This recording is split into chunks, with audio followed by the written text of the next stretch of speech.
భారతదేశానికి ప్రమాద గంటిక. ఏ విధంగా అంటే ఇంకొకసారి యుద్ధం జరిగితే, భారతదేశంకి యుద్ధం జరిగితే, భారతదేశంతో ఎవరితో జరిగినా అది త్రిముఖ అంటే 3 ఫ్రంట్ వార్ అనేది జరుగుతుంది. ఎందుకంటే పాకిస్తాన్ ఒంటరిగా ఇండియాతో నిలబడలేకపోయింది 5 యుద్ధంలో కూడా. అంటే ఏంటి, పాకిస్తాన్ ఇంకా ఒంటరిగా యుద్ధానికి రాదు.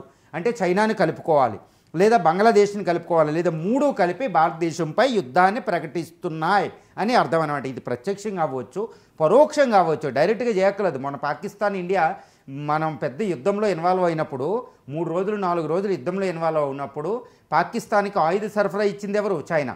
పాకిస్తాన్కి మొత్తం శాటిలైట్ పిక్చర్స్ ఇచ్చింది ఎవరు? చైనా.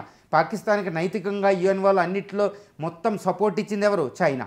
అదండి. అంటే మనం పాకిస్తాన్తో మన యుద్ధం చేసినా ఈ చైనాతో కూడా యుద్ధం చేసినట్టే. చైనా ఆయుధాలైన ఈ PL-15 హైపర్సోనిక్ మిసైల్స్తో, దాని JFO J-10 fighters, JFO thunder ఫైటర్స్తో, దాని HQ-9 ఎయిర్ డిఫెన్స్ సిస్టమ్తో మనం ఫైట్ చేసాం. చైనాతో ఫైట్ చేసాం మనం. అదేవిధంగా ఇప్పుడు బంగ్లాదేశ్కి ఇస్తుంది. బంగ్లాదేశ్లో ల్యాండ్ మిలిటాన్ని 2వ ప్రపంచ యుద్ధం తర్వాత క్లోజ్ అయిపోయిన యుద్ధాన్ని దాన్ని బయటికి తీస్తున్నారు. యూనస్ ఇప్పుడు తాత్కాలిక అధ్యక్షుడిగా ఉన్న బంగ్లాదేశ్ అధ్యక్షుడు ఏంటంటే చైనాకి వంత పాడుతున్నాడు, పాకిస్తాన్ అక్కడ తీసుకొస్తున్నాడు. ఇది చాలా తీవ్రమైన ప్రమాద గంటిక. అంటే